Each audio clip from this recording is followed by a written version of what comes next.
Hello friends, मेरे digital classes में आप लोग का बहुत बहुत फिर से नए सेशन में स्वागत करता हूं। तो कल हम 35 क्वेश्चन यहाँ पे भारत के प्राचीन इतिहास से हम किए थे, तो यहाँ से हम आगे बढ़ेंगे। तो पिछले क्लासेस को अगर आप लोग नहीं देखे होंगे तो देख सकते हैं। सारे जो क्वेश्चन हैं लूसेंट से क्वेश्चन को लिया गया है और 90% जो क्वेश्चन आपके यहीं से उठ के आते हैं। तो साथ ही साथ रिवाइज़ भी करते चलिए। सारे क्वेश्चन आपके एग्ज़ाम में आए हुए क्वेश्चन हैं। कोई भी एग्ज़ाम की प्रिपरेशन कर रहे हैं, एसएससी, रेलवे, यूपीएससी, पीएससी, कोई भी एग्ज़ाम हो, तो आपके सभी एग्ज़ाम में इंपॉर्टेंट है। कोई भी स्टेट के एग्ज़ाम हो, सेंट्रल गवर्नमेंट, तो आपके सभी एग्ज़ाम को कवर कराएगा। तो चलिए सेशन को बढ़ाते हैं आगे। पहले बार आए हैं तो चैनल को सब्सक्राइब करके रख लीजिएगा ताकि जो नोटिफिकेशन है आप तक पहुंच पाए। तो क्वेश्चन को स्टार्ट करते हैं। तो 35वां क्वेश्चन है, अशोक के जो एक शिलालेख है राकेडिक्ट में धम्मनीति की व्याख्या कौन से शिलालेख में किया गया है। तो अशोक के किस शिलालेख में धम्मनीति के बारे में बताया गया है। तो आपके 9वां शिलालेख, 10वां शिलालेख, 11वां शिलालेख या आपका 13वां शिलालेख। इसका जो करेक्ट आंसर हो जाएगा 11वां शिलालेख। कई बार एग्जाम में क्वेश्चन रिपीट कर चुका है, तो इसका जो करेक्ट आंसर हो जाएगा 11वां शिलालेख करेक्ट आंसर हो जाएगा।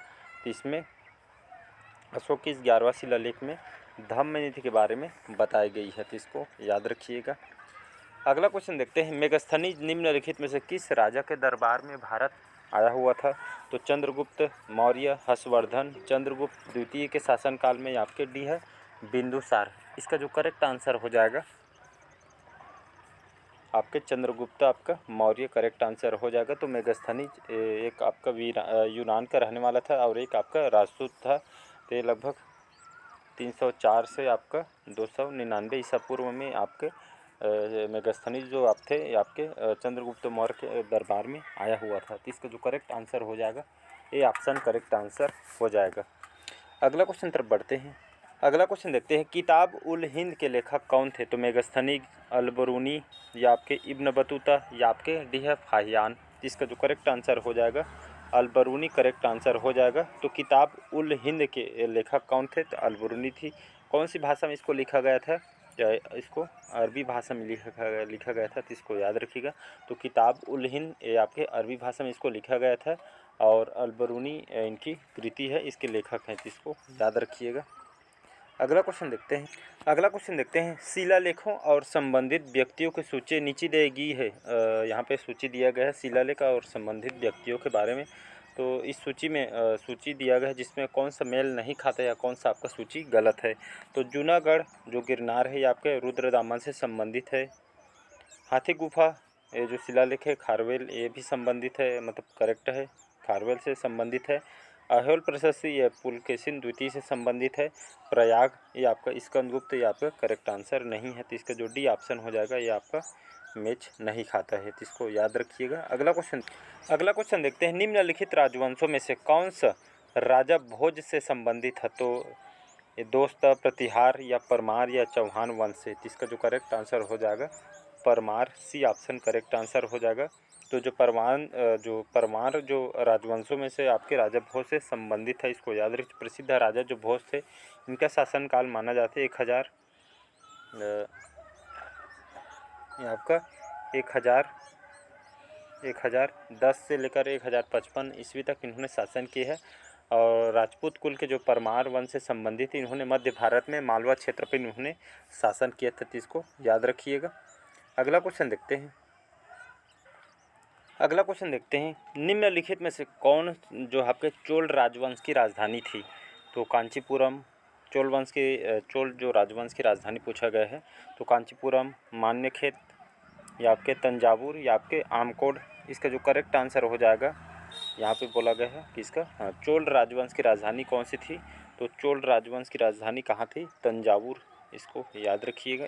सी ऑप्शन करेक्ट आंसर हो जाएगा। साथ ही साथ हम यहाँ पे भी देखते हैं और यहाँ पे कुछ मध्यकालीन भारत के इतिहास के भी प्रश्न देख लेते हैं। साथ ही इसमें इंक्लूड कर दिए हूँ जितने भी इंपॉर्टेंट क्वेश्चन हो सकते थे। तो 41 क्वेश्चन है, गुलाम वंश के संस्थापक कौन था। तो अलाउद्दीन खिलजी, कुतुबुद्दीन ऐबक, बलवंत या इल्तुतमिश। इसका जो करेक्ट आंसर हो जाएगा Iltutmish, D option correct answer हो जाएगा। तो गुलाम वंश के संस्थापक कौन था, इल्तुतमिश या आपका गुलाब वंश का वास्तविक संस्थापक इनको कहा जाता है। कुतुबुद्दीन ऐबक की मृत्यु के बाद इल्तुतमिश ने यहाँ पे 1210 में इन्होंने दिल्ली के सिंहासन पर ये बैठा था और दिल्ली के शासक बनने से पहले आपका बदायूं का ये राजा था, तो इसको याद रखिएगा। अगला क्वेश्चन देखते हैं, कई बार एग्जाम में क्वेश्चन भी पूछा है। मोहम्मद गजनी ने सोमनाथ मंदिर पर आक्रमण कौन से सन में किया था? तो 1001 ईस्वी में, 1008 ईस्वी में, 1027 ईस्वी में, 1025 ईस्वी में। इसका जो करेक्ट आंसर हो जाएगा 1025 से लेकर आपका 26, 1025 से 26 जो भी ऑप्शन दिया रहेगा उसके हिसाब से लगाइएगा। तो 25-26 में तो मोहम्मद गजनी सोमनाथ मंदिर पर आक्रमण किया था। महमूद ने यहाँ पे आपके सोमनाथ मंदिर आपके गुजरात में स्थित है, इसको याद रखिएगा। गुजरात में स्थित है, तो महमूद ने गुजरात में अपना जो अंतिम आक्रमण यहाँ पे किया था और यहाँ पे अत्यंत समृद्ध जो सोमनाथ मंदिर है यहाँ पे लूटा गया था और अपनी सफलताओं का भी यहाँ पे सुदृढ़ इन्होंने किया था, तो इसको याद रखिएगा। अगला क्वेश्चन देखते हैं, विरोधियों के प्रति लौह और रक्त की नीति किसने अपनाई थी? तो बलबन ने, औरंगजेब ने, आपके फिरोज शाह तुगलक ने या आपका सिकंदर लोधी ने। तो इसका जो करेक्ट आंसर हो जाएगा आपका बलबन करेक्ट आंसर हो जाएगा। तो विरोधियों के प्रति उन्होंने लौह और रक्त की जो नीति किसने अपनाई थी? तो ये आपके बलबन ने अपनाई थी, याद रखिए। इसका जो पूरा नाम है बलबन का गयासुद्दीन बलबन इनको पूरा नाम है और दिल्ली सल्तनत में गुलाम वंश के शासक थे इन्होंने 1240 से 1287 में ये आपके इन्होंने राज्य स्थापित किया था, तो इसको याद रखिएगा। अगला क्वेश्चन देखते हैं, अगला क्वेश्चन है मोस्ट इम्पोर्टेंट, कई बार एग्जाम में क्वेश्चन पूछा गया है। प्रसिद्ध कवि अमीर खुसरो किसके दरबार में रहता था? फिरोज शाह तुगलक, गयासुद्दीन बलबन, इल्तुतमिश या आपके औरंगजेब के शासन। तो इसका जो करेक्ट आंसर हो जाएगा गयासुद्दीन बलबन, तो इसको याद रखिएगा। तो आपके गयासुद्दीन बलबन और किसके शासनकाल में थे? तो आपके जलालुद्दीन खिलजी और आपके अलाउद्दीन खिलजी के भी शासनकाल में था, तो यहाँ पे कंफ्यूज नहीं है।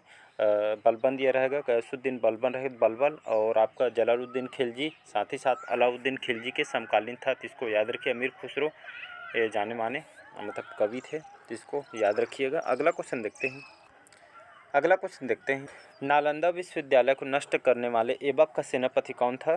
तो ये आपके अलाउद्दीन खिलजी, बख्तियार खिलजी, मोहम्मद काफूर या आपके मुस्तफ़ा। तो इसका जो करेक्ट आंसर हो जाएगा Bakhtiyar Khilji, B option correct answer हो जाएगा। तो बख्तियार खिलजी ये आपके नालंदा जो विश्वविद्यालय को ये आपके नष्ट किया था इनके द्वारा। तो नालंदा विश्वविद्यालय पर 3 बार आक्रमण किया गया था, लेकिन ये आपका सबसे विनाशकारी जो हमला आपके कौन से सन में हुआ था? 1193 में हुआ था, जो कि बख्तियार खिलजी के द्वारा ये आपका किया गया था। विश्वविद्यालय को जलकर यहाँ पे नष्ट मतलब हो गया था, तो इसको याद रखिएगा। तो बख्तियार खिलजी नाम को याद रखना है, तो इनके द्वारा नष्ट किया गया था। अगला क्वेश्चन है, अंग्रेजों को भारत में कारखाना लगाने के अनुमति सर्वप्रथम किसने दी थी? तो शाहजहाँ ने, अकबर ने, जहांगीर ने या आपके औरंगजेब ने। इसका जो करेक्ट आंसर हो जाएगा आपका जहांगीर करेक्ट आंसर हो जाएगा। तो मुग़ल बादशाह जो जहांगीर थे इन्होंने अंग्रेज़ों को भारत में कारखाना लगाने की अनुमति सर्वप्रथम कौन से सन में दी थी? तो आपके कौन से सन में दिया गया था? तो लगभग 16 या 1600 का 13 लगभग यहाँ पे मतलब इनके शासनकाल में दिया गया था। और सबसे पहली इन्होंने यहाँ पे जो सूरत में इन्होंने अपनी पहली फैक्ट्री लगाई थी, इसको याद रखिएगा, अंग्रेज़ों के द्वारा, तो इसको याद रखिएगा। तो ईस्ट इंडिया कंपनी ने सूरत में कारखाना खोलने की अनुमति दी थी मुग़ल बादशाह जहांगीर ने, तो इसको याद रखिए। इसका जो सी ऑप्शन करेक्ट आंसर हो जाएगा। अगला क्वेश्चन देखते हैं, सल्तनत काल में दीवाने कोही क्या था? एक विभाग था सल्तनत काल का, दीवाने कोही आपका क्या था? तो एक सैन्य विभाग, कृषि विभाग, वित्त विभाग या पेंशन विभाग। दीवाने कोही जो भारत के इतिहास में सल्तनत काल से जुड़ा हुआ था, ये महत्वपूर्ण विभाग इसको माना जाता है। ये मोहम्मद तुगलक के द्वारा इसको स्थापित किया गया था, तो इसको याद रखिए। जिसमें आपका जो मुख्य कार्य इसमें मालगुजारी व्यवस्था की देखभाल करना, साथ ही साथ इसमें ये आपके कृषि विभाग से संबंधित है, इसको याद रखिएगा। अगला क्वेश्चन देखते हैं, इटालियन जो इटली के रहने वाले थे निकोलो कोंटी, कई बार एग्जाम में क्वेश्चन पूछा है। तो निकोलो जो कोंटी थे किसके शासनकाल में भारत के विजयनगर में आया हुआ था? तो देवराय प्रथम, देवराय द्वितीय या आपके कृष्णदेवराय या आपके मल्लिका अर्जुन। इसका जो करेक्ट आंसर हो जाएगा देवराय प्रथम। तो इनके शासनकाल के दौरान जो इटली के जो रहने वाले थे निकोलो कोंडी भारत आए थे और निकोली कोंटी एक आगे इतालवी यात्री थे। इन्होंने 15वीं शताब्दी के दौरान आया था और देवराय प्रथम विजयनगर साम्राज्य के राजा था, जिसको याद रखिएगा। नेक्स्ट क्वेश्चन देखते हैं। अगला क्वेश्चन देखते हैं यहाँ पे, स्थायी सेना के नींव सर्वप्रथम किसने रखी थी? तो स्थायी सेना की नींव सर्वप्रथम किसने रखी थी? अलाउद्दीन खिलजी, इल्तुतमिश, फिरोज शाह तुगलक, जलाउद्दीन खिलजी। तो अलाउद्दीन के खिलजी के आपके चाचा थे, जिस पे हत्या करके इन्होंने शासन कर लिया था। तो इसका जो करेक्ट आंसर हो जाएगा आपका अलाउद्दीन खिलजी। याद रखिए, इन्होंने स्थायी सेना रखी थी। साथ ही साथ आपके नगद वेतन सैनिकों को देने की प्रथा इन्होंने स्टार्ट किया था। तो अलाउद्दीन खिलजी, इसको याद रखिए, बहुत बार एग्जाम में क्वेश्चन पूछा जा चुका है। और आपके दिल्ली सल्तनत का ये आपका प्रथम सुल्तान था जिन्होंने स्थायी सेना रखी थी। तो अलाउद्दीन खिलजी नाम को याद रखिएगा। अगला क्वेश्चन देखते हैं, इंपॉर्टेंट क्वेश्चन है। ब्रिटिश राजदूत कैप्टन हॉकिंस किसके शासनकाल में भारत आया हुआ था? तो जहांगीर, अकबर, शाहजहां या आपके औरंगजेब के शासनकाल में। इसका जो करेक्ट आंसर हो जाएगा तो मुग़ल सम्राट आपके जहांगीर के शासनकाल में आया हुआ था। तो मुग़ल सम्राट जहांगीर के शासनकाल में जो कैप्टन हॉकिंस और उसके साथ सर थॉमस रो भी भारत आए हुए थे, तो इसको याद रखिएगा। अगला क्वेश्चन देखते हैं, विजयनगर साम्राज्य की राजधानी कहाँ थी? तो रायगढ़, हम्पी, बीजापुर या आपके तंजावुर। तो विजयनगर साम्राज्य की राजधानी आपकी हम्पी थी, इसको याद रखिएगा। 1336 में यहाँ पे हरिहर और बुक्का ने 1336 में विजयनगर साम्राज्य की स्थापना थी। राजधानी हम्पी विजयनगर की पहली राजधानी थी, तो इसको याद रखिएगा। अगला क्वेश्चन है, कई बार इसको एग्जाम में क्वेश्चन पूछा जा चुका है, तो इम्पोर्टेंट क्वेश्चन है। पानीपत का जो प्रथम युद्ध है आपके कौन से सन में हुआ था और किसके किसके बीच हुआ था? तो पानीपत का प्रथम युद्ध कब हुआ था? 1526, 1527, 1556, 1761। इसका जो करेक्ट आंसर हो जाएगा 1526 में ये आपके पानीपत के प्रथम युद्ध है। तो पानीपत के युद्ध में किसके किसके बीच हुआ था? तो बाबर सेना और आपके जो सुल्तान इब्राहिम लोदी के बीच ये आपके हुआ था, तो इसको याद रखिएगा। और यहाँ पे इब्राहिम लोदी की एक बहुत बड़ी यहाँ पे सेना को युद्ध में परास्त किया गया था, तो इसको याद रखिएगा। तो 21 अप्रैल 1526 में हुआ था। इसके बाद जो पानीपत का द्वितीय युद्ध आपके 5 नवंबर 1556 को हुआ था, तो इसको भी याद रखिएगा। और आपका फिर पानीपत का जो तीसरा युद्ध आपके 1761 में हुआ था, तो इसको एक बार मैं लिख देता हूँ। 1526 पहला, 1556 दूसरा और 1761 आपके तीनों को एक बार याद करिए, रिवीजन कीजिएगा, तब आपको समझ आ जाएगा। अगला क्वेश्चन है, संगम वंश के संस्थापक कौन था? तो संगम वंश के संस्थापक कृष्णदेवराय, मल्लिकार्जुन, हरिहर और बुक्का या अच्युत राय।